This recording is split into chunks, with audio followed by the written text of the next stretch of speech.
contratiempo. Con algunos motines al borde armarnos, pero fueron controlados. Usted sabe, son cosas que pasan. Pero venga, le mostraré la mercancía. Oh. Muchachos, ¡bajen la carga!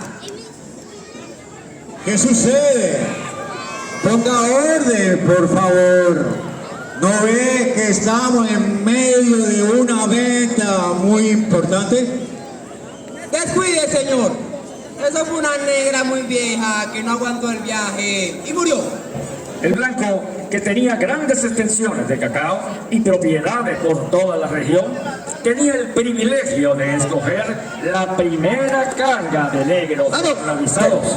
Mientras el negro trataba de resistirse y rebelarse contra el amo, sufría de castigos aún más severos. Muchos eran castigados a pasar el día sin comer.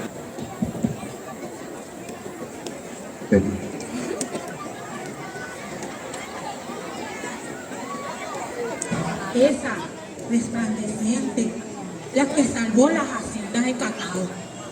Dicen que es igualita, mi comadre, a la virgencita, que la patrona tiene en la hacienda. Una virgen blanca que la prosperidad. Le visto orar y pedirle prosperidad. Y mientan que cuando le van a lavar su traje,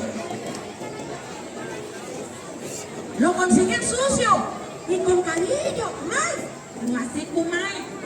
Entonces ella, la que salvó las naciones de la peste, dice, comadre, que nos está mirando. Ay, entonces, comadre, cuando todos estemos reunidos para dormir, vamos a hablarle a la gente de ella.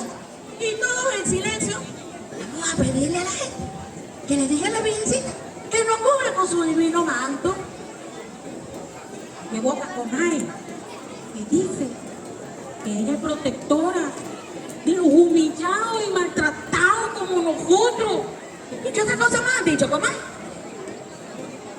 Y que es muy milagrosa. Santo de blanco no cuida negro. Negro Lorenzo, mijo. Calla boca, Lorenzo. Que dice que la virgencita blanca ha bendecido y protegido esta hacienda. Acuérdate que la puesto de la peste y azotó a toditita la región de Barlovento, mijo. Y es así, rogaré para que me libere. Y si es tan grande su milagro, prenderle un fuego bien grande para rendirle tributo. Así sea, amigo, así sea. H para ti y para todos.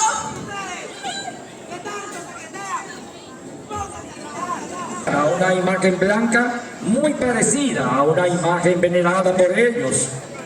En efecto, la explotación, los maltratos y abusos, el establecimiento de una ideología dominante y la desigualdad que caracterizaba a la sociedad colonial venezolana fueron factores que sin duda alguna agudizaron las rebeliones de los negros.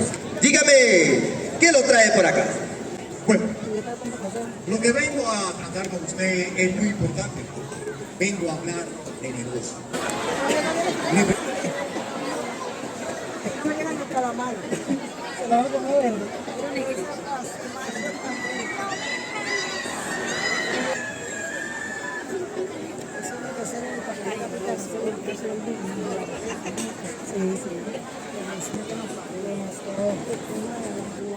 Hoy somos libres, pero ¿cuánto ha costado esta libertad?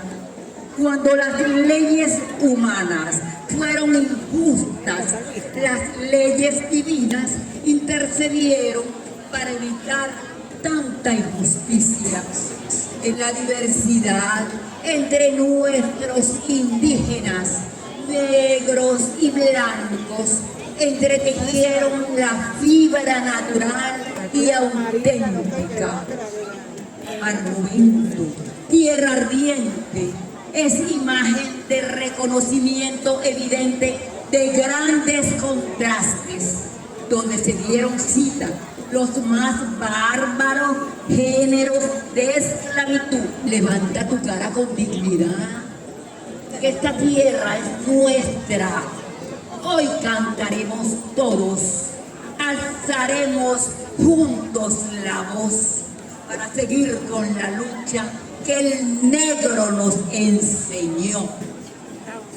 El negro Guillermo Rivas, como cimarrón, calculando todos sus movimientos, arremetía contra el amo y sobre todo ayudaba a escapar a sus congéneres de tanta crueldad y humillación. Los primeros cumbres de Barlovento, como repudios de los cimarrones y cimarronas que escapaban en busca de su libertad. Estas acciones generaron reacciones en toda la región y Riochito no escapaba de esa realidad. He venido de mi cumbre en Ocota, aquí tengo llamado Riochico, y yo ya basta de aguantar tanto dolor, tanto sufrimiento, que le daremos en la textura de esta montaña nuestro cumbre, donde nos reuniremos y seremos libres.